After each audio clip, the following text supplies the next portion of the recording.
I just click live. It's going to take a couple of minutes. So, yeah, Facebook Memories popped in. Really? I'm pretty sure it was my first show I ever did with you 3 years ago, October 12th, 2018. Which October doesn't 2018 sound like a million years ago? That was October 12th. That would have been, I would have been in Sedona, about to go to Hawaii. Yeah. 4 months after getting married to the day. Wow. It's a good day. That's crazy. Wild and crazy. Wow. So also, can I start this way? You were in my dream last night. Uh-oh. Wait a minute. You're kidding. Okay. Wait. Go ahead. Go ahead. Okay. You said wait, so I waited. Oh, I was just waiting for people to come in. Oh yeah. Well, this is like people can catch this on the read. This is more. True. Yeah. So I woke up somewhere in the twos. I want to say it was 2:26, something like that. I think my husband woke me up, but I was in the middle of this dream that we were at this retreat center. It was in the pine forest somewhere. It was like a kind of like your house, but it was kind of a retreat center. It was deep in the woods. And the part that I remember the most clear is that you had your laptop and you were doing your Todd thing, like running the things from your laptop. But your laptop got wiped, like completely wiped. And your laptop was your laptop. You know how dreams are. But it was also like the control panel for the reality that we were in. Oh, wow. And it was like it ran the house. Like, you know, my house doesn't do this, but some people have like smart houses where they have like all the gadgetry and it was like that, but it was like constructing the reality. And it was like a good thing that your computer got wiped. Like it was a reboot complete and an upgrade, but it was also like a tad bit inconvenient because you had lost all your data and like your whole thing was just like wiped. Anyway. So what was the moral to the dream? The moral to the story? I'm not sure, but I also did notice that was right around the same time the geomagnetic, the KP index kind of went off the charts. Oh my God, yes. At that hour. So I don't know. I just took note of that. That came in like a bat out of hell, didn't it? Yeah. So whatever. Back up your data. Maybe that's the message.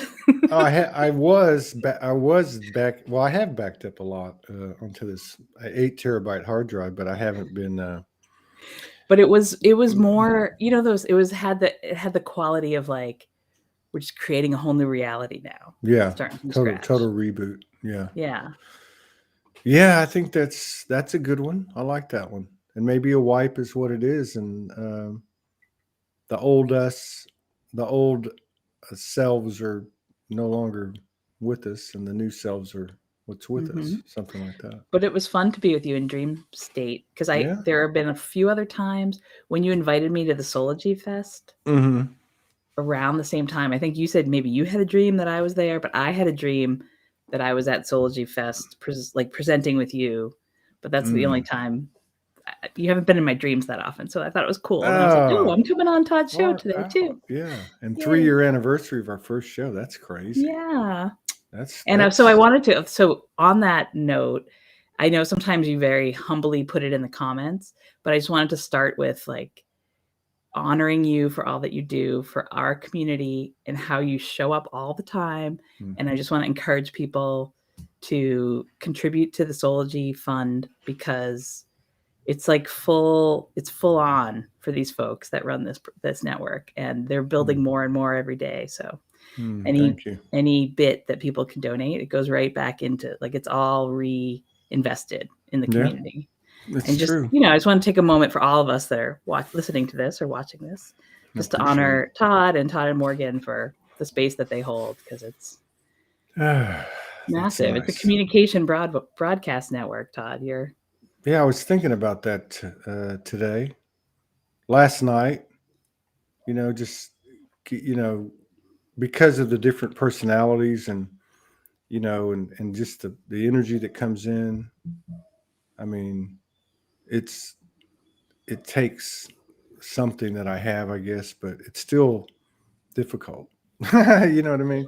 Like last night I was coming to the end of a show. It was a very cool show. It was very different, and but I had to go wee really bad, so I was trying to like conclude it and say, is there anything you want to do? And but but anyway, it's just like, um, but that's what I was thinking about today. I was thinking, God, I wish everything could just come off flawless all the time, but it can't, and that's okay. But at least you show up every day. That I can do, right? No matter what, warts and all, whatever. Yeah. So Beautiful. thank you, Julie. I saw 2 nights ago. Of course, the last time we talked, there was that conjunction, and that conjunction was right before I got sick. Franco got sick. We got sick the same day, and talking about dreams and visions, hung, with the Soulogy Fest thing. I didn't bring that all out in the gathering because I forgot. But she was having the vision / dream, whatever, of how did this go? Like everything. So she was going through the same thing, and then it was Jason, me, and Franco in the teepee in the sweat lodge at Soulogy Fest. And Wait, so this is a dream, or is this a real? This happened, or no. This was hung. Oh. Tuning in, right? She was tuning in. So I did a show with Hung. I had a lucid dream that I put a video out on and documented, and it was in regard to Franco, and this was all this stuff happened. I won't go into it all because I think a lot of people have followed it. And then I do a show an hour before we do this gathering of equilibrium, rejuvenation. I forget the words we used, but she came up with one. Restoration, but it had to be equal, right? Like we can't just throw all of our energy, as the overtakers and the overgivers come into equilibrium. So then she was in this show telling me something she wanted to tell me 2 nights before, but I fell asleep on the couch before she got through eating, and we didn't connect, which was it was just the connectivity. So like even with the dream, we're going to do a show, I'm in your dream, right? You wake up and it's 3 years since our first show. And so all these little pieces fitting together, but she starts telling me about what happened, and that, she was seeing the gathering. It was in the sweat lodge at Soulogy Fest. The three of us were sitting there centered in it. Everybody was around. So there was that part of it. And then when we did the thing afterwards, she's having this flashback to when she's 17 with her Cree family in a sweat lodge, and all these things that just fit together, right? So this was a show you did on Friday with Hung? This was recently? a show I did. Oh, cool. I was driving. My family went on a long weekend vacation-y thing. So I didn't catch the full show, but I'll go back and watch it. Yeah, it was really interesting. Some of it. It was really interesting. But then she tells me afterwards, she sends me a note. She goes, "Thank you, for for doing the ceremony and all that." And she said while she was listening to me talk, before we had 10 minutes of silence, she was taken back to the sweat lodge when she was 17 with her Cree family, and there was chanting and song. And so the first thing she had sent me was this song of these Native Americans that were in that. So some of them were in that ceremony. It was called the Victory Song. And she goes, I heard them while we were in that gathering. I heard them in my head. And then at the very end of my talking, I said, I just want to put forth a nonverbal, wordless expression to kind of start it. And I did a little bit of ancient chant came through, right? She says to me, she writes to me, "Oh my God." And then you started doing that and my head exploded. But all these things make sense, right? They're all fitting together in sequence, which is back to what I was going to say is so that conjunction thing happened right when this all happened. And it kind of kicked off this whole corridor that we're in now. And it has been like straight, it's like, well, the 6th, we have this happening. The October 7th is Mars conjuncts the sun. And then the 8th, the Draconid meteor showers have been flowing through. The 9th, Mercury conjunct the sun with Mars right there too. And it's just going to continue, like kind of continues this way. Do you remember a few shows back? I said October was going to be like Rocktober. It was just going to be like Rocktober, right. So we're moving now into the next big one that I see to pay attention to for myself is when Arcturus goes into the heliosphere of the sun. Okay. So right now in the western sky, it's kind of cool. So I told you I went on a little vacation-y thing with my family. It was so sweet. We went to the coast of Maine, and I'm getting really good at finding like magical houses for us to rent here and there. And we were nestled between the ocean and a river. And, going over for this weekend, I had expected, often when I go to new land, not that I'm going necessarily for pure grid work, but like when I'm anywhere I go is a grid working trip, right? But I was kind of expecting to connect with some native tribal, like usually there's like that story on the land, right? Especially for this weekend, since it was yesterday in the United States was Indigenous Peoples Day. And this is on the coast, but it was like completely clear, and the land didn't have any story to it so much. Wow. And I was trying to, like, just as I was this last half hour, I was like meditating and tuning in to what we should talk about. What I realized is because of the changing topography of that land, like the land wasn't there back then. Like the sand, because I was on this little like peninsula that I'm sure in 20 years won't be, who knows, 50 years won't be there. But how many thousands of years ago it wasn't there. So it was so nice for me to be there because it didn't really have, at the height of summertime, it's like packed with modern day houses. It's like house. But this is October, right? So not that many people are there. Like it was wiped, like the computer. Yeah. Oh, good one. Yeah. But anyway, why was I talking about that? Oh, so I was looking, the back of the house faced west. So there's this river, tidal estuary that would get like so cleaned out and like muddy at low tide, but then get like full up in the grasses, and there was all these snowy egrets back there. It was just like we could just sit on our back porch and like it was awesome. But anyway, we had mostly cloudy times, but one evening was really star-filled. I could see some stars, and the Big Dipper was really low in the northwest horizon. And Arcturus, this is my long way of my Italian style story, but the Big Dipper, the 4 cup stars of the Big Dipper, and then the handle. If you follow the handle, those 3 kind of, trail stars of the picture handle lead to Arcturus. So Arcturus is about to go into the haze of the sun. So it's a conjunction-ish with the sun. So when that happens, we've talked about that a bunch. Whenever the sun kind of swallows the star and it becomes invisible to us in the night sky, it's really coating with it. So a lot of us are hearing a lot more from Arcturus or Arcturian aspects. A lot of that star coating is coming through really loud for the rest of October. Does that make sense? Yeah. 2 nights ago, I went out and I thought about you. 2 nights ago, maybe 3 nights ago, because I ran up to Walmart to grab some things I can't get from the organic place, and I was coming back, and all you could see was the sun. So it must have been near dusk, and one star, like one very prominent star that it was in the west. So that was Venus. That was Venus. And I was wondering. I was wondering what that was, but I thought, because so many of them had been in that conjunction. But it was low in the western skies, kind of setting with the sun. Yes, exactly. I'm gonna guess because Venus is really bright.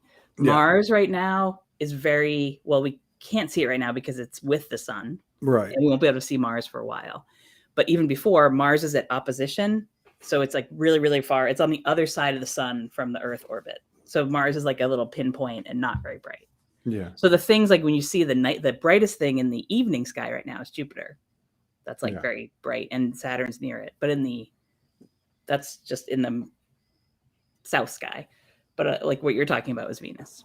So did you pick up on anything out there where you were at? I mean, in the sky or otherwise, or always. Sure. Well, so I'm going to go. So Delia just brought something up that I wanted to talk about tonight too, talk about it. because she was asking about the October and the Halloween and the. So Stargates are lots of things. Stargates are multidimensional, and some Stargates are place-based, like you go to a sacred site or you go places. But one style of Stargate are these astronomical alignments that I talk about a lot, right? So there's three like kind of primary things that are Stargates, alignments. It's what conjunction, when the two things are together in the sky, and opposition, when they're across from each other, like when one's setting, when the other one's rising, they're like 180 degrees.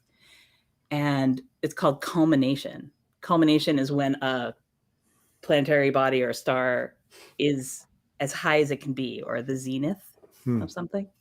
So the zenith originally, well, who knows anything originally, but way back when, on Halloween, the Pleiades was at culmination.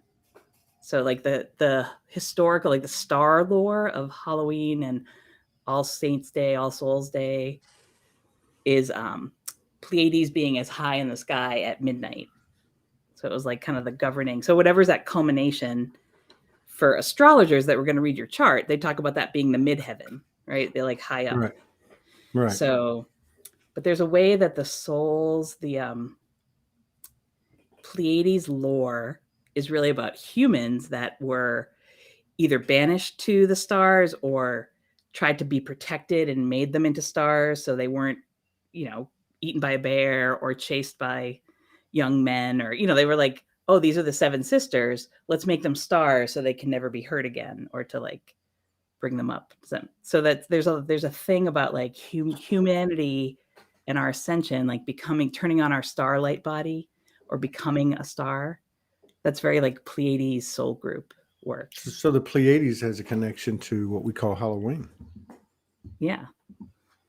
That's interesting. So I don't know if that's what you meant, Delia, but that's my little Pleiades spin-off. But you were asking about the Arcturus. So Arcturians or Arcturus aspects are a lot of things to a lot of people. So this is just, but one facet of it is they're architects of light, basically. Architects of light. And architects of light build with light codes and sound codes. So every code is both like a photon and a phonon. It's a particle of light, but it's also a particle of sound. So like the light and sound kind of come together as a packet, if you will, like in that wave quantum. Does geometry come with it too? Yeah, absolutely. Okay. Yeah. So like kind of how they're built, like architects of light is the Arcturian thing. So they really create, this goes to your laptop too. It's like the coders, like they create the reality of space-time with light codes and sound codes. Wow. So that means, it's unique to each person, but there's a lot more like sound is becoming more important. You notice how like a lot of people are either coming more out with their, oh, I do sound healing work, or like they're gonna like raise their voices, like my newish friend. I haven't really met him yet, but Tom, that was on doing his didgeridoo thing. Oh yeah. We were talking about the stars, and he's coming out with his sound coding. People are like, oh, it's like somehow there's a way that it's safe to be seen as like your sound tuner. Yeah. There's more people coming to that. So the part of that is like Arcturus codes. And it's very true. Light encoding. Yeah, because he carries the same energy of like people doing light language for the first time, or even women coming out and talking and being on the show and stuff. Like he was not really, he was reluctant. He was apprehensive because I've known him since Soulogy Fest, and we've been in contact. Yeah. But there's more, like for all of us, it's like there's something like it's like safe to come out and play now, friends. Come on out. Bring out your light language, bring out your coding, bring out your dance, which is kind of what the Soul Speaks thing is. It's what you've been about for years, right? giving people the platform. So this is what I was also, I don't know how this plays in, but it does. I was looking at things. So I was talking about you. I was thinking about you and this platform and how you are this broadcast actor, right? Like you broadcast. So I think we'll think a lot about the receiving end of the codes and ascension, but it's just as much we're receivers, but we're also transmitters and we're broadcasters. Yeah. So the crystalline coding, it's almost even more important because we can filter what comes in and like discern and, decide what of that we want to take in as our own. But it's even more refined to really be refined with what you're broadcasting out. Yeah. Every word you speak, every thought you think to yourself when you're in your quiet time, what you say to other people. And that's like, there's some aspect of that. There is. You're right. Because 3 or 4 days ago, I sat down and I don't do a lot of long posts, but for some reason I did. And that's what it was about. It was multifaceted, but it starts with, we measure the ascension by the external, and in many cases, the external expressions and words and actions of others. I said in the post, I said, well, what if we could do the same thing, but by our own thoughts, words, and actions? Right. And I gave an example, which was basically why I wonder what it would be like if people just put their post up and nobody said nothing. And there was no debate and nobody was made wrong. And so here it goes to what you were saying about. So I went through it and just talked about how it's obviously really important for people to be able to speak their truth being the key operative word, and that how difficult it is because of the self-consciousness and the suppression that still we're working out from our ancestral lineage and so on, etc. And that, there's more value to allowing them to speak unencumbered, unimpeded, than for us to go and put our 2 cents in. If you want to do that, maybe we could just go make our own post, right? And I summed it up. Oh God, I forgot now, but basically that was it. Basically it was. What I said was I'm going to double down on a personal level, because on that day I had a couple of interactions just through messaging, and I was dealing with some energies that were a bit intrusive, and because of the telepathy, I know where they were coming from, and I didn't want to beat around the bush, but I did probably respond like hit him between the eyes when I could have had a little bit more softness to me. So I was really into that. Maybe that's what it was. Maybe it was this that you're talking about. I was really into, okay, what could I have done differently? So I left going, okay, I'm going to double down and be more conscious of what I think, say, and do. And that was really the sum of it. It was really just my own personal experience, but just pondering things. But that was the energy of it, what you're talking about. So we've, a lot of us have been working a lot with gold and gold codes and just golden, that color golden, the golden green and the gold. And I'm not sure how it started to come through, but the Voyager, remember when the Voyager spacecraft went out and they had that golden record that was like, they had some like Chuck Berry on there and they had like the whole, no, you know what I'm talking about? I didn't catch that, but yeah, go ahead.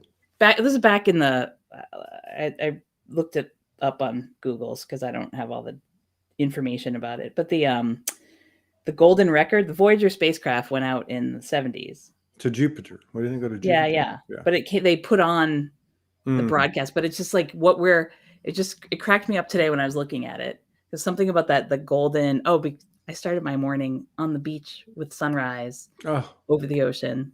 I feel really blessed. But the gold, that was just like, it was like this gold and peach and gold, like golden.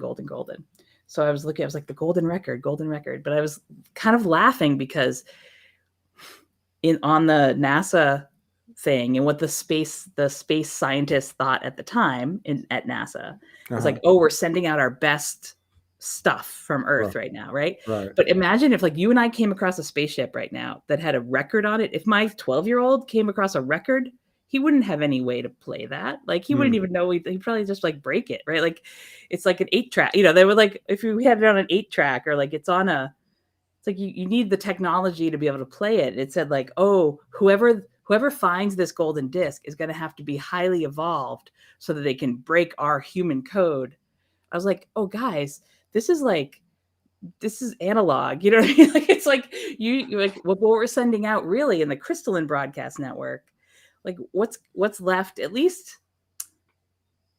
Here's the more thing. Like when we go back and look at the ancient sites, like the Machu Picchu's or the Stonehenges or the like, those like stone calendar sites. Yeah. Like that's what's left of who knows, people 12,000 years ago, 10,000 years ago, 1,000 years ago. But like this is all my stuff's on here. This is going to be in the trash heap when I'm gone. Like where's our legacy? Like how are we writing it? Do you know what I mean? Yeah. Like, are we making these imprints? It's like we're in the etheric space now. So it's like what we're doing in the crystalline. And this has to do with somehow how we interface with like the star codes, or even when we go to look for like contact with, what we consider extraterrestrial or like star family. It's just not going to come in the ways that like we're used to interfacing with other humans. It comes through this like primal, just like coded glistening. You asked about geometry. It's like, am I making any sense? Yeah. Yeah, you're making sense. I don't know. I mean, because it's like, on one hand, like in the physical part of it, these things would be what they'd find, right? Like, right. We're like, what were these squares? Why did they like? yeah, I why were mean, they holding them and worshiping them? and who knows? I mean, who knows? I mean, it could be so many things. I mean, I watched that. I don't even know. It was during that period when I got ill after the Great Conjunction. Yeah. And I watched that movie. I watched the movie. I think it was the first remake. I don't even know why I watched it, but I did get something out of it. That the first remake of the Planet of the Apes. It was done like in the early 2000s. Mark Wahlberg was the main character, and so it goes. It's actually a timeline jump. The movie. So the astronaut goes to the Earth, has this whole experience, and like Interstellar, there was some time anomaly, and the chimpanzee that was in a smaller craft that he went to go find lands at the end of the show, and he had actually landed years before and started the civilization. It was this whole paradoxical, linear to quantum thing happening. But then he ends up getting in the craft and leaving and lands on Earth. And he goes to the Lincoln Memorial, and then he gets all these sirens coming. It's a bunch of simians. There's no humans on the Earth. He's the only, you know what I mean? So like this whole, you're like, I don't know. I mean, the wormholes. I mean, well, it's like the Wayfarers. In my hanging out with kids, like in that movie Moana, she was the way shower or the way finder, and like how, from our global point of view, this is what came to me on the coast of Maine too, because I know you're a history guy and like European, like a lot of how European travelers would come over to the east coast of North America would be like with way stations. This will like loop us back to some galactic-y stuff too. But we just look at it from, if someone was going to come from Scotland or from the Norse country, they would go to the Faroe Islands, to Iceland, to Greenland, to Newfoundland, over to Nova Scotia, and then down the coast of Maine. So there's a lot of lore on this side of our continent about travelers that would come and explore new lands, shall we say. But that's true for our human wayfinding across the waters of this globe. but it's true intergalactically too, from like Makes star sense. family coming. It's like the stars, like there are like oases or way stations along the pathway. You know, any like Star Trek or Star Wars geek would be, you know, there's like, where are we going to go to the galactic bar, like on Star Wars, where people are, you know, like, where do you fuel Like up? Where do you Sirius. hang out? Yeah, Yeah, yeah. Sirius is considered a big hub, right? I mean, that's considered a big And hub. the Pleiades also. It's like a way Pleiades. station, Yeah. if you will. Yeah, and then there's a lot of talk about Atlantis lately. Well, As I'm sitting here yes. listening to you, and you're right, you know, that whole journey of how they would come to the northeastern part of North America, what we call the northeastern part of North America, and then come down the East Coast. Of course, Atlantis was right there, right? You know, I mean, it's like, and was it that I read this week that Halloween, somebody put something up that Halloween marked the date that Atlantis sunk into the ocean. I'd never seen that before. Now, But the guy that put it out, he's a friend of mine, and he puts out some pretty. I mean, his stuff is very well researched. I'm not saying it's all accurate, and I'm sure he'd probably say the same thing. But I thought, wow, why is that coming up? You know, I mean, I don't know. yeah, yeah. For one commercial break, Todd, are you on Venmo? No. Okay. No, PayPal, light activator. What's Send Venmo? Todd money via PayPal. Oh, I it's think on, someone wants to send you money, so that's why I paused. yeah, it's on the it's on the she's on YouTube. Yeah, it's under it's in the text of every YouTube. But I just thought I'd ask because someone else might have that question. Yeah, thank you. Okay, so back to the thank you, light activator. the Wayfaring, the Atlantis stuff for sure. Yeah. I mean, I was just at the Atlantic Ocean coast, so of course it's going to be coming up. What'd you Well, pick up? it's not just from there, but I think we've talked about this a little bit, you there in Arkansas, but James Tiburon. Yes. Yeah. He passed away last September, or he left his body. And I, of course, know his work and, of course, read about him or listened to a lot of his things prior. But since his about like 6 months after his passing or sometime this spring, he's been getting loud in my ear. Really? Like his work. And he was a channel of Metatron, one of the archangels.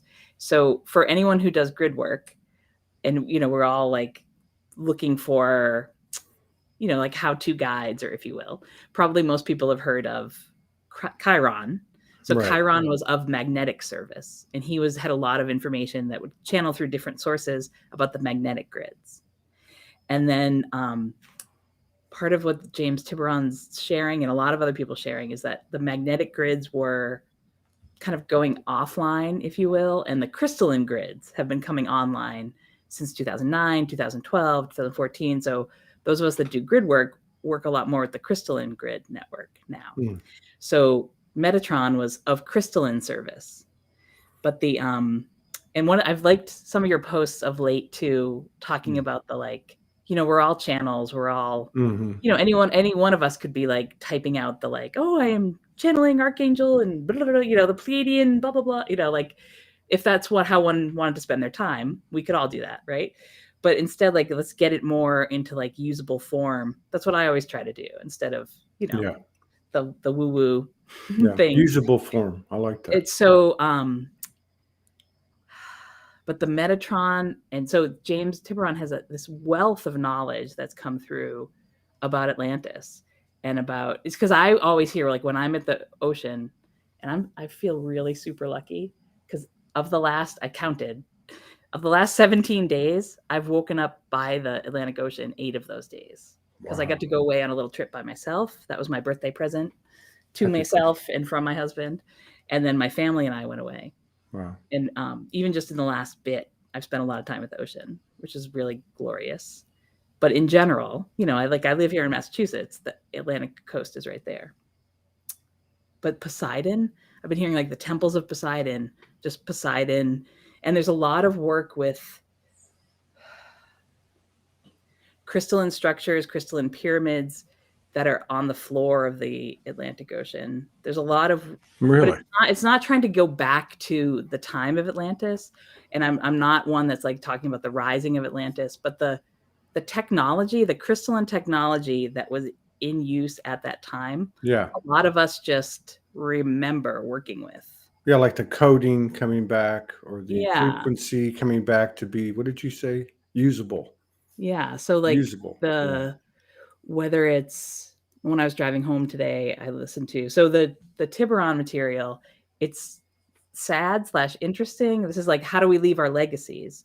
So his wife passed away in January, Wow. and he died this September. And I've sent a few emails to, like, so his website now is there, but there's nobody like answering the phone, like there's nobody answering the emails. Wow. And he has a lot of books that were put out, but they're like, if you went to go buy one on Amazon right now, it's like $973 for something that like 4 years ago was like $30. It's just like out of print. So one of the things that I've been doing this year is going through and looking at his Metatron came through with a lot of information about 2038. It was like a big key unlocking for the ascension cycle. But a lot of the stuff is out there on people's websites. So if you go to earthkeeper.com, is James Tiburon's website. And I was going to say, Todd, you're in Arkansas. There's got to be 100 of his books at a used bookstore. Go use bookstore shopping for me, will you? Like go around, like find you.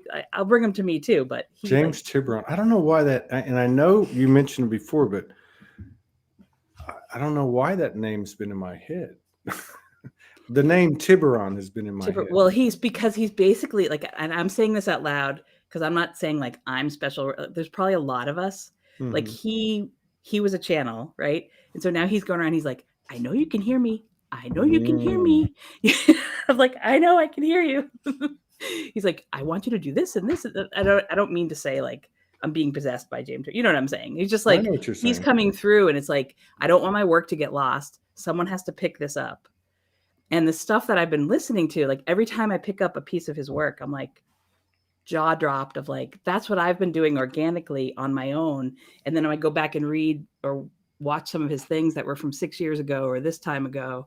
It's so confirming to me, and I'm sure a lot of the other grid workers out there, because it's like, oh, we are picking up the pieces, whether we've heard that golden record on the Voyager or, right, you know what I mean, or not. So one of the things that I've been doing, because you can't buy his book right now, but a lot of people have put on their own websites or on their own blogs his channeled messages.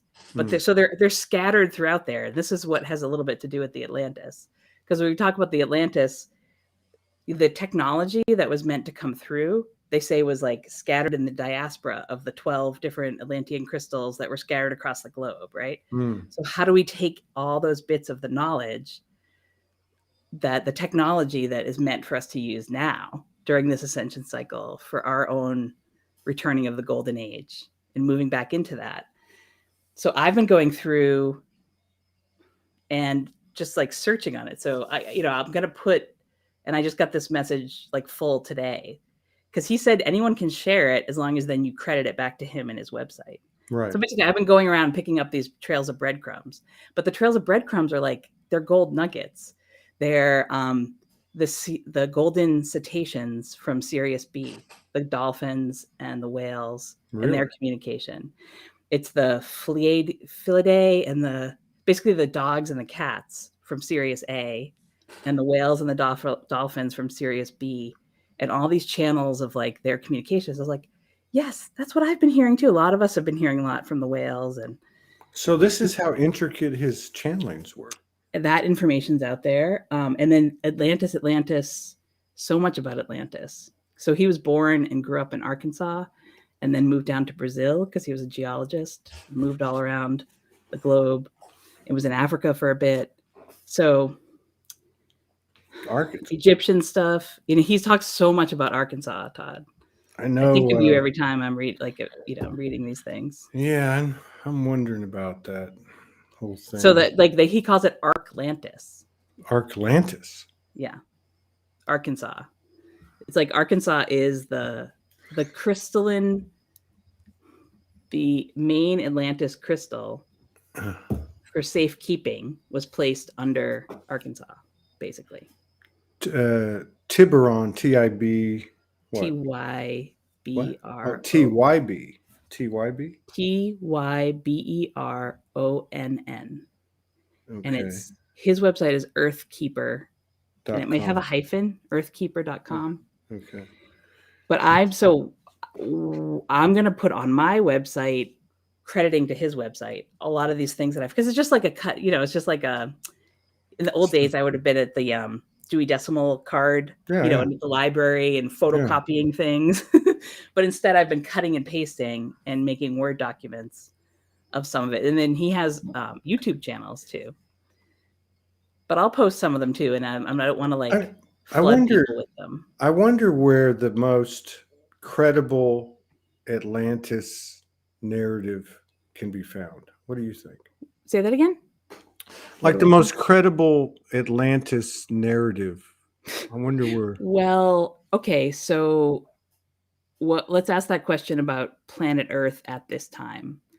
Where would be the most credible source that you could find about what we're going through in 2021? Probably right here in my collection. Right. So credible sources about. Well, I mean, like James Tiburon or. Well, but his reality is his reality. Yeah, or right? Edgar Casey. I know he wrote. Yeah, so James Tiburon was heavily influenced by Edward Casey. Okay. But when he went to he went to one of Edward Casey's weekend things and was like we would all do. Mm. And that's the other piece that is not a Tiburon thing. But another thing that's been coming through with me for a lot is the Larimar stone. Do you know about the Larimar? No. Larimar is Lamar. So Larimar is a percolite. It's a volcanic stone.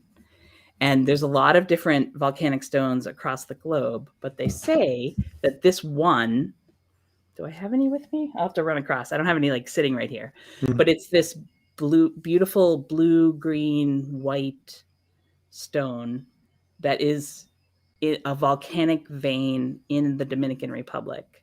So there's one place that it comes out this color because of the amount of copper that's there on that island.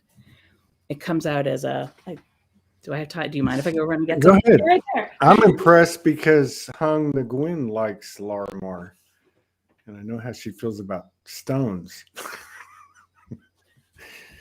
So it's been a lot of us have been hearing the Larimar. It says here that cool. Yeah, that's Larimar. Cool. It says so Larimar is so this is that coming out? I mean, this is a kind of smallish piece. Here, let's see. But I've been reuniting with this. But I've been hearing can you hold it up again? Hold it up again. Oh. I'm like, Todd, you went away. No, I'm here. So that's pretty cool. That's pretty. So some people it's called Atlantis stone. Yeah, it's somebody also called Dolphin stone. Yeah, somebody said that, and then they said that stone from the Caribbean. Yeah, so Edward Casey, back when he was doing some of his readings, predicted that they would find a light blue stone in the Caribbean that was going to be particularly useful for the ascension journey. Uh-huh. And then decades later, I don't know how long, in the 70s, somebody found it. So it used to wash up on the beach, and the locals there thought it was from the ocean. I think at first, that's the tale anyway. Uh-huh. But then when they went to look for more, they realized that there was this vein from a volcanic mountain that would wash down this river and into the estuary area. So what about this stuff? I don't know. There's a lot coming through with it, but it's lot of yeah, go ahead. My question is, we talk about space exploration. I can't believe 1 second that we haven't scoured. I know that the oceans are just a massive part of the earth, and they're deep, that we haven't just scoured Atlantis. Well, because it's does it matter? I don't spend a lot of time for myself wondering, was it actually an island? Is it an interdimensional portal place? Was there, but you were asking who has the most credible information about it? I think there was a lot of different, that's why I asked you about this time. There's a lot of different truths. There's a lot of different realities. There's a lot of different memories. The Alexandria Library got burned down, and when nobody's been in the basement of the attic. Diane River put up the dweller on two planets by Philos is very Atlantean. But there's a lot. I mean, I think you could ask any Atlantean, you know, it's like you can get very much caught up in the stories of, you know, like what humans have, you know, like Plato was really into it. You know, there's a lot of different back in the I've read day. that's. You know? Hey, Maureen Moss says Tiburon Pure, was awesome, authentic being, so loving. yeah, His wife Anne as well. Pure love. He did a lot of gatherings in he Arkansas, did. So there's a crystals or Metatron. He was the go-to, especially for Metatron and even Atlantis. yeah. He's if you're like if I would pick a source, I would pick him for sure. That's I'm why gonna I'm have to talking about. I'm gonna have to tune into him and investigate a little bit. I'm actually gonna look for 3 or 4 hours of videos to chill and veg out and Well, watch tonight. I will send and I'll put them the ones that I've been watching them for the last several months. So I've kind of watched all the things that are on his YouTube channel. But I'll send you my faves. And the one that I just watched, I listened to today, you know, I kind of there's nothing to see really. So I listen to it as a podcast. You know what I mean? It's like it's on a YouTube channel, but I'm often like not watching it. I just have it as background information and whatever. Sounds like good stuff. It's good bedtime stuff. Tonight. It's good anything. Well, it's not bedtime because it's like I gotta stay awake for like the whole night researching. If you want that kind of a bedtime, listen to it at bedtime. Well, that's my kind. Well, I'm still probably 11 hours from going to bed. So I know. I was going to tell you, we've never met this late, and I was like 7 o'clock. It's like my bedtime, Todd. I had an appointment, kind of a business related appointment. Yeah, keep talking. I'm just going to go get more stuff. Keep going. Yeah, and it was like it was 12 o'clock noon my time, and it was 7 p.m. their time, and I missed it, which I never really miss stuff like that. I just one of those nights I went to bed late, so I actually had to reset it for 3:30 in the morning my time because I realized that would be much more accommodating, and then their morning. But anyway, it's just crazy the time. What is all that?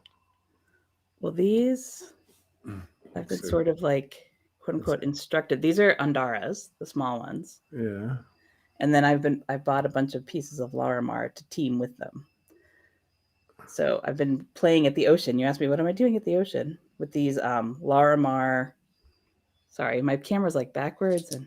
No, you're good. A little higher though. Just bring them higher. Yeah. Every time I move, I'm like I'm driving a boat. I know. It goes with our Atlantis theme. It's like trying to shave in the mirror. Believe me, I know. Yeah. Whatever. There we go. But the red ones want to come along because they're the lava, the volcanic. So, what do you do with them at the beach? I sit with them. I take pictures of them. They act so if you're looking to like crystalline grid work with an Andara team, taking pictures of them or like activate them at the sunrise or anytime. I put them in the water. You have to hold the water likes to take them back. So hold tightly. But yeah, like how do you do they're really like for me, they're a meditation tool, if you will. You know, the ancient yogis used to use yantras. Yantras is like a thing to gaze, or you know how they talk about like doing candle gazing meditation, right? Like when sunlight hits them, they emit codes, and even when you have them in your hand, there's so many different ways to work with them. You just have them in your pocket and go for a walk.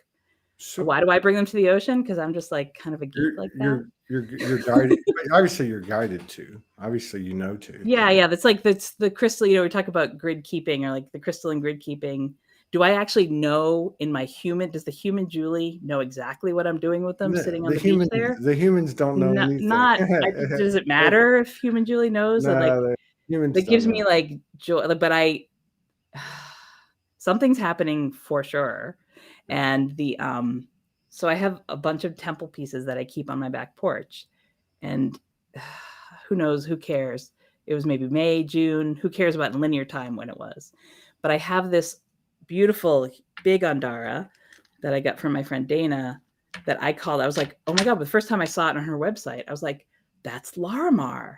As I call it, my Larimar Andara. It's like as big as my head, but it has the codes. It just looks like Larimar, but it's an Andara.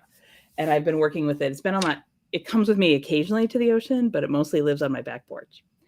And the setting sun, it's on the west side of my house, came through in, I think it was early June or maybe July. It was right when the Sirius gateway opened, and it just emitted this like blue white energy. So Andaras are really like, they're space-time portals, if you will, because like they're time and dimensional portals, because the light that shines on my back porch in June is super different than the light that shines in September, which is super different than the light, in December, Right. because of the angles and all that. And they do get turned on in different ways at different times of day and in different seasons. But anyway, this one just started emitting like Sirius B, Sirius B, Sirius B. And I was like, well, okay, whatever that means. I mean, I know about Sirius B, but it's not like telling me more than that. Yeah, it wasn't anything specific. But then it would be like that I started to look into it a little bit more and just remind myself stuff I already knew about it, or like do a little bit more research. And I had also been hearing or working with whales quite a bit I've been working with whales my whole life, but this April, the whales came like a knock-in, like, work with us. And then it's just like the things layer throughout the year as you go, right? And that's when I found a lot of the Tiburon channels about the Sirius B, and so he would talk about the return of the golden cetaceans. So that word cetacean is, dolphins and whales. And I was like, oh, that's another piece. Like, so you're going through and like picking up all these pieces of the code as you go, and you don't really know what's going to happen next or what you're going to learn next. Or what you're going to remember, I think, is more likely, right? You talked about the grid work and like building. Well, first of all, you were talking about the light codes, the sound codes, photons and phonons, right? And then I asked a question about the geometry, and you were talking about the grid, some of the grid workers building the architecture, and I believe that's crystalline or light architecture of some sort. So what is that? Because Richard McKelzadek came on earlier today. We hadn't seen him in a while, and it was interesting. And he brought that up. He was talking about him and his partner and some of their team, that's what they were doing. He actually lives in northern near Nova Scotia, I think, but he's outside of Toronto now. But he had gone to the west coast of Canada, and they were doing stuff like that. He was talking about that. I'm just curious. I'm sorry. I was actually reading Maureen's comment, and I want to go back to talk about it because I want to defer to her, because she's like knows him in person. So I was only. No, that's okay. I was only sort of half listening. So tell me, what do Richard and his friends do? No. Take Maureen's comment first. No, but I want to I don't want to. No, we'll come back to it. We'll come back to it. So Maureen, hi. I saw you comment. So I put a thing on. You know who Maureen is, right? Yeah, of course. Yeah. Okay. But we've just not in real life. I wish I did, but on Facebook we interact quite a bit, and it's nice to see her here. Thanks. But I had put something up on my Facebook wall, and she commented on it, and it was a nice exchange. But I noticed in that exchange that it was like you studied with him directly, right, Maureen? Can you still Maureen was hung out with him directly? So I wanted to write hi. She wrote, Tiburon was a major grid worker and earth keeper. That's why he and Metatron were so connected, both earth keepers. Metatron was an aspect of Tib, thus he didn't channel him. So I'm going to take that correction because it's true. It's like we say channel, but he was just sharing his messages. Is that a better way to say it, Maureen? Yeah. I mean, I think that those words, the channeling. Because it was like sort of like, I was telling you that I was getting that like Tiburon, he's like, I know you can hear me, and like the Metatron thing too. I'm sure that's true for a lot of us. It's like we can hear from Metatron directly. But even that like aspect, but it's not like he is separate from us, right? It's like it's like my soul aspect that is this architect of light that was maybe around and available. You're like crystalline. You're like a part of the body Metatronic, like you're probably the big toe or something, So so Maureen went out. Fibula. No, I get it. I'm just playing around. So he had that, I know, when it came on my radar, and I so wish I had gone. He had a a big gathering in 2018. Oh, maybe this is why it all loops back to the October 2018. Ding, ding, ding, ding, ding, ding. Oh, ding. here we go. He had a gathering in Arkansas.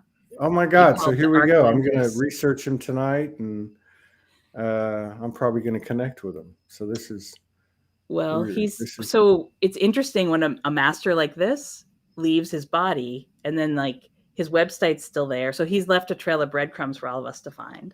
Right. But it's like, how do we then, carry it forward? Right. Maybe this speaks to the like the golden record, and like, what's the legacy, right? Like so that's what we're all doing that in our own ways, not just from, Yeah. we are the ascended masters. Yeah. It's like you All pick of it us up. Yeah. It's like a clue, or it's not even, it's more than that. It's like an activator, right? Like, to go find it, you find it, and then you get expanded from it because you turn on memory or code, and then that furthers your part. It's almost like a relay team, right? Like they hand you the baton, right. the crystal baton, right? No, I was asking you a question about when grid workers talk about building crystal cities and light cities. Yes. Are you familiar with that? First of all? Yes. What is, because that's what Richard was talking about today. Mm-hmm. What is that exactly? What is that? Like, I mean, I understand what it is, but I mean, are they like in a meditative state and consciously constructing off of a cosmic blueprint, or aligning with the city that's there, or what exactly? Well, I do that work too. So I'm an architect of light, and I build crystalline cities or crystalline structures, and I can tell you how it's unfolded for me. Probably I've been doing it like many of us have our whole lives, but for myself, 2016, 2017, 2018 was like remembering and awakening a lot of this knowledge. And so the first time I was like actively working as a grid worker and knew that that's what I was doing, I had just come into interface with the Andaras. They found me in 2017. So the first time I went, it's like all layered in. I went on a beach vacation with my family. I go to Cape Cod every year. That's the coast of Massachusetts. Right. And we love it there. But I was like, oh, I'm going to bring some Andaras with me, and they want to go to the beach. But I didn't like know what I was doing necessarily. And my husband's like, what's this, full of rocks? I'm like, yeah, it's full of glass rocks, honey. Haul them down to the Subaru. He must love you. He's just so devoted. Well, he's like, my whole family makes fun of me so hardcore. They're like, how many crystals is mommy bringing this time? And I was like, okay, just one backpack. But so did I really know what I was doing the first time I sat on a beach with an Andara? No, but I just knew that I was supposed to be doing that. Right. And, but layer after layer, then year after year, like I'd be called to look at the geometry or the geology of the Atlantic Ocean floor. There's this beautiful map out, and I'll pop it into this conversation, probably in the Facebook wall, that I was just looking, because like the area that I go to at Cape, it's like, if you look at the map, you'll see these like little pyramids, like the Azores or Bermuda are all these, like, they're basically like big mountains, right, at the ocean floor, and they just pop up to the surface. There's a lot of them that are under there that they're physical things that are there right now, but they don't come above the surface. They're not a island. Right. But I looked, and there's like this chain of them, these little pyramid things on the ocean floor that went all the way down to Bermuda. And I was like, oh, it's like, do I sometimes in meditation, like you get a sense of it. I'm a visual coder, but I don't always like see it like you might imagine. You know what I mean? Like, it doesn't like come up out of the ocean. Like there's like, but you can feel it. But then you'll go back. Like, so for me, it's been because I'm a grid worker that kind of stays in one place and just does this region, as opposed to someone who's like, oh, I'm going to like get in my van and drive here and go to Sedona, and then I'll go to Shasta, and then I'll go, I'm the New England stabilizer, if you will. So I'm here, but then I get to go back year after year. So the summer of 2017, I did some work. 2018, that summer I did work by the ocean. 2019, every summer. And cities of light, back to answer your question, like that's a they kind of exist in the ethers above cities where humans live. That's But what I they're was like thinking. New York City is one of the most spectacular and beautiful cities of light that I've ever seen or worked with. From the Statue of Liberty and the crown and the torch of the Statue of Liberty, like up and above the city. Some people can see them. Some people just feel them. Is this answering your question? But it's like Yeah, it's, that's it's what like I thought. Yeah. geometries. It's like it's there, Hmm. but it's on a different dimension. Frequency. Yeah. Yeah. A different frequency band. Yeah.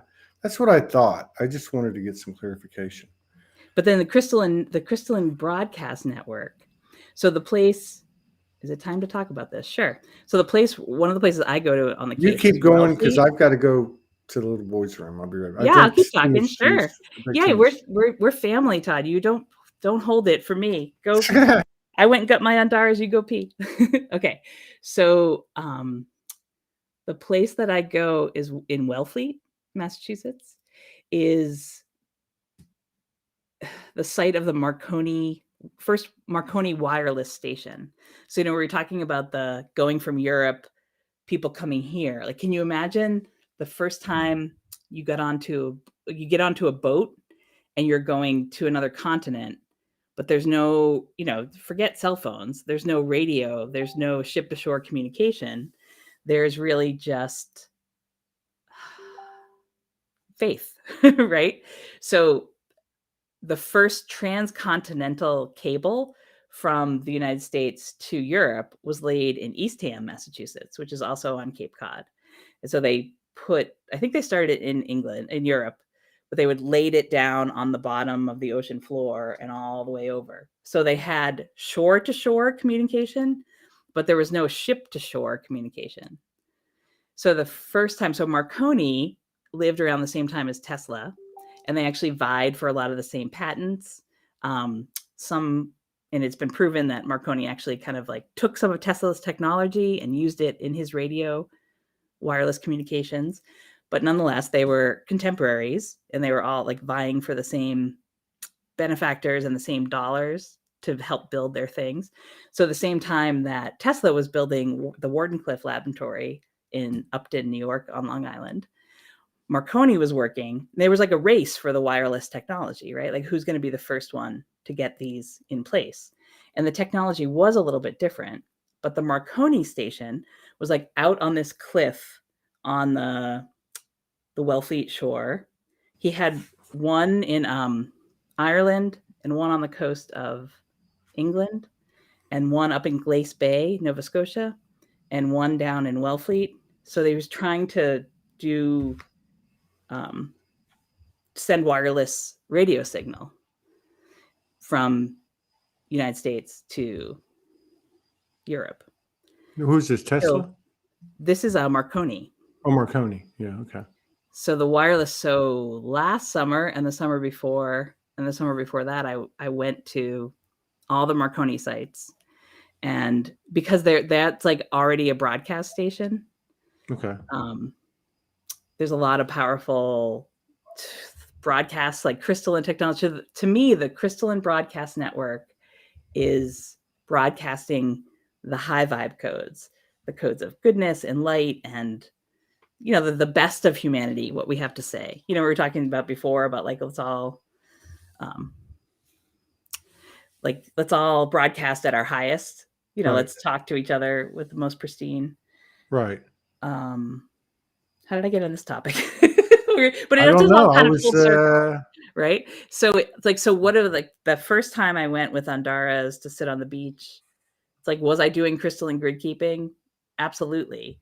But it took me maybe 2 or 3 visits all a year apart to like have any sense of what I was doing the first time. So I'm sharing this to like encourage other people to just like go where you're called. Like, you'll get this feeling sense. Like, even this last time, it's like, I have quite an extensive collection of Andaras, crystals, all kinds of other high vibe tools that I could bring with me. Who comes with me on a trip, right? That's a whole nother like skill set of learning to listen to who to bring along. But then it's like, you get good at that. and you're like, okay, I'm gonna grab these guys, and then like this time I like grabbed a few on the way out the door. They were like on my windowsill. I'm like, we want to come too. I'm like, all right. So they all fit in the backpack. Like my daughter gets one big backpack of stuffed animals. I get my big backpack of crystals, and I try to. Oh my God, the modern Ascension family. This is hilarious. And but I brought the two that I brought. I'll put some pictures up. They were like green and gold. And for our rental house, they sat on the back porch, and like the marsh perfectly matched them. I have this other piece that's like a big white piece, white coated, and that came along, and it just like they look different at sunrise. They look different in different light. They activate at the seashore. That's what I found. They like at a mountain. It's like you know what it's like to me. It's like you're carrying around, you know, from an like an analogy. You're carrying around one of them old. What am I trying to? The radios, the transistor radios. Yes. So you're like carrying it around. You go somewhere else and you turn it on, and you get different coding, you get different signal, different frequency, and you pick up different stations. And so because that makes sense to me about the crystals, because they're in everything, right? I mean, they're in the sand, they're in the computers, they're in the phones, TVs, right? I mean, yes. So that's the big thing. It's like it's like silica based. It's another thing that we're gonna talk about, the Tiburon sharings, his messages too, that Metatron was talking about, and Carl Sagan talked about this just from a pure astrophysics point of view, that like we're carbon-based beings, but we're moving all towards more of a silica-based, like crystalline-based technology as beings. So a lot of us have been experiencing that crystalline coating coming out in the skin, or you just like your bone structure, your DNA is waking up a little bit more, but that they are like, the crystalline technology is us.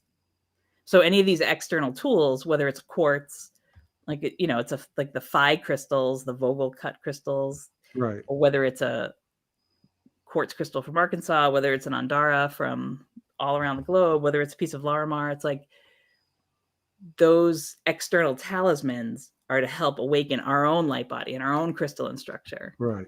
So you asked about like building the.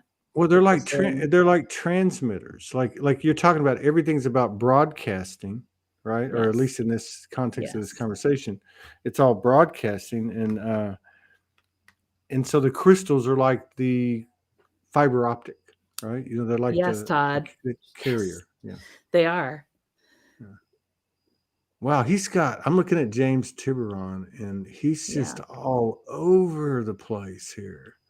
You guys are going to be buds, Todd. I'm telling you. I think like you guys are you're bros on some level. I started getting something. I'm trying to figure out what part of Arkansas he's from, but it doesn't really matter. Yeah, because it was just a couple of days ago. I was getting, you know, I really don't like to put things in linear terms because of the limitation that it implants, or potentially. But I was getting this because I've been feeling movement, but I don't know if it means physical or etherical or whatever, right? And I heard, and I won't mention the period of time because, again, I don't want to be limited by, I don't believe in a linear, but I heard this period of time. No, you're going to be here. You're going to be outside. You're going to be working. And I'm just trying to put it into human words. You're going to be like working with the land, which is not something unfamiliar to me, but this was a different kind of thing. It wasn't just what I'm used to with the trees and the, you know, and the animals and the wind and such. It was deeper than that. Because I think I had postulated the question was something like, what the hell am I doing here? I'd rather be on the beach. And then I got like this vision or feeling of what I was missing. And it wasn't like what you see with your two eyes either. That's why part of the reason I was asking about the crystal cities, or the light cities, because I could see like these really, almost like when you go into a cave, what are those things that hang down? The stalactites or stalagmites. But upside down, Up. Yes. right? That's what So it was crystalline. like they were all, and it was all white. And I was like, okay, why have I seen this before? And like, why am I here? And so a couple things happen because this stuff is all comes out sequentially now, right? So what happens is that's a Marine said that he was a geologist. I actually started college as a geologist, and I did. Did you? I went on a lot of field, Yeah. yeah. But so two things happened. One, I saw this map. This map popped up, and for some reason, and it was on my phone, so I could barely see it. It just said something like, "Why isn't this map out there?" Ended up being a Native American showing the Native American makeup of North America. But when I looked at the map, I could see this one section just jumped out at me, right? And it was a particular Indian tribe, and it was containing this area and a lot of the area, including South Texas, that I have trampled on, that I've Mm. walked on. And then the other one was earlier today. There's a Hurricane Pamela that Pamela Johnson had put out a picture of its path, which I looked at it and I blew it up. It's coming right here, right? It's like headed right here. And she put up another picture that in 2024, the ecliptical path, there's going to be an eclipse. And Yes. it's the exact Yes. same trajectory as this Hurricane Pamela, and we're tight. So there's another connection. And it comes right through, I swear to God, right through where I'm at. It's crazy. These Yeah. these coding, the way it's like connected Yeah. So in those kid, I know there's so much to talk about with that. We're already an mm. hour and whatever in. You got to go. But 111. No, I'm good. I got 20 minutes. I'm good. um, I was dragging a little bit, the but I'm like the good. pillars, the light, the what Yeah. you're talking about over the land, like that is like the crystalline overlay of a lot of the the crystalline grids show up for me as like almost like if you like close your eyes and like if you connect to the crystalline core of the earth and make that intention, and you're like when you're tuned in, when you're in a Mm-hmm. meditative state, you could do it now, but it's like you need a little more time, I think, to drop into it. But then you can like ask to see the crystalline grids, and to me they kind of show up like a geometry, like a soccer ball, like Okay. almost like these tubes of light and crystalline code, like, but they're very geometric. And at like each of the node points, there are, if the crystalline, like the coding can be almost like a sound wave, or if you looked at like, do you ever use GarageBand? And you get the like Yeah, it's not the like a like solid. It's not like a solid, right? It's not like a. yeah, it's like the It's in the like a waveform. geometry, like it starts in your own like Yeah. human field, right? And like the Yeah. chakras really are like geometric. It's like you Right. work on building your own light column, your own light tube, your own ascension column, and it has very geometric structure. And then it's like you pick up different pieces of the code where you live or places that you go visit, and it like kind of adds to the overlay.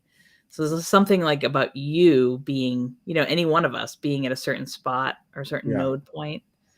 Yeah. Like I would say to you, Todd, like never underestimate the No, power of no, you I got being it. I there. got it. I even In got the it to. Arkansas, like where you are at this No, time is no, I've been it's aware of it. huge. And the other thing I got too was like you don't need to go anywhere because you're actually right on it. Yeah, Like yeah, you just need to walk in the backyard and you're there, right? Which I've known. totally. Yeah, I haven't Yeah. spent a lot of time out there since the summer, just because I've not been. But I can feel it, and I'm more inclined to do that type of thing in the cooler climate for some reason Totally. because I Yeah. love fire. So Yeah. yeah, and I did a fire ceremony about 2 weeks ago, right before that conjunction, or right when the conjunction happened. Then I got sick right after. But oh my God, I went into altered states, other dimensions. I ended up busting my ass carrying firewood, and I got a bruise on my hip and got scabs on my knees and elbows. I was like, what the hell? But yeah, I can feel it. I can feel it happening. Yeah, it's very it's a potent time, and I do feel like the rest of the year is going to be quite um just like a lot of transition, a lot of activity. It's like we're ending up, we're in the third trimester, of 2021. And whatever we're giving birth to collectively is, you know, we all know like third trimester is like where stuff happens, where it like gets really intense. Hung's such a smart ass. What? Light activator is near Pilot Mountain, which I don't know where that is. It's near Asheville-ish, North Carolina. It's like over by I thought it was Greenville. in Pilot Mountain. Arkansas. I thought she was No, talking. not Pilot. It's on the 33rd parallel or 31st parallel. Here, I'm in Pilot Mountain. Wait, let me get this. But then his comment or her comment stopped. Let's see. What does it say? I'm near Pilot Mountain, and it's... Oh, it's connected to the Arkansas. Oh, is it? Oh, connected. Oh, yeah, there's another. Yeah. Okay, Yeah. so that's what that is. Okay. Everything's... Yeah, I'm just I'm just showing up. I hung. If you want drama, what is it? Unless you love drama, choose a point. Like, I'm the most non-drama person. I can't do drama anymore at all. My daughter. I think she's talking about. I can't presuppose to talk what Todd's talking about. What Hung's talking about, but like snowstorm, like the you know things like blow up in your wake, if you will, on the grids. That's true. Yeah, is that what you meant, Hung? That's what she. Yeah, I think that's what she meant. Yeah, I get that. Not like human drama, but you know, like snowstorm, like. And I do the human drama. But that's cool. That was another really big. You know, you talked about that eclipse path that's coming through the. And I know you and Morgan talk about it quite a bit because it was impactful in your lives, but it was another storm thing that maybe we'll share it for the next time I come on if you have me on again. But that when you guys had the snowstorm in Texas, that came all the way up. So like my area up here is kind of like the centrifuge, if you will, where a lot of the stuff that comes across the country ends up like purifying and kind of like the sink, not the sinkhole, but the centrifuge, like where we let all the goo out down here. But the storms come across, and that snowstorm came through, and it like really opened the Giants corridor. Yeah, that's what I just kept hearing, like from that snowstorm area where you were, like up through Arkansas, up through the Ohio Valley, up through that whole region, up through New York. See, we actually drove it, you know, like, so we actually went, I would say, I don't even know what the number, 900,000 miles of it, you know, probably half of it going up to you. And then we had this other one came through here after Morgan left, and all these trees got pulled up. I mean, that was crazy. And then now we have this one coming in, and I've been feeling it. Like, I've been feeling it. I don't know what it is, you know, almost like an animal sense. And I felt it like 3 days ago. It's happening right now. Well, the storms move through, in my experience, and they do, you know, they're kind of like a broom, like they clear it out. You know, you have the straw with the, like, that little fancy thing they give you to, like, you know, root out, or a pipe cleaner. Yeah. Like they come through and they kind of squeegee out the goo on the grids. I can feel it. And I feel it right now. It's happening again right now. It happened about 2 days ago. This wind came through the house out of nowhere. It just went, whoosh, and I was like, what's this big storm? I went outside and it was just nothing. Yeah. And then it happened Hung says she wants me to talk about the booms. Talk about the booms. Talk about the booms? Talk about the booms. Boom, boom. I'm not sure where the one was. Was it in BC, Canada? But so there were two different reports. One, so I was staying on the coast of Maine, but in southern New Hampshire, which is really, really close to the coast of Maine, there were some reports on Sunday morning of these like giant booms that have been happening. Like there's this like sound, like a sound barrier, and then like a shaking that people report from like a whole region. So it's been happening. Really? A lot of well, maybe that's why Hung wants me to talk about it. It's been happening. I'm not saying it's because of me, but it's been happening a lot of places that I've been grid working. And it's been happening on the North Shore quite a bit, in the like Salem, Peabody, Marblehead, Danvers. There's just been these like, who knows why they've been happening booms. There was another one Sunday morning this weekend. Is this on mainstream? That happened. Yeah. No, this is like normal news. Oh, but they say that, so they weren't really sure if it was they were looking for a geological shaking. Right.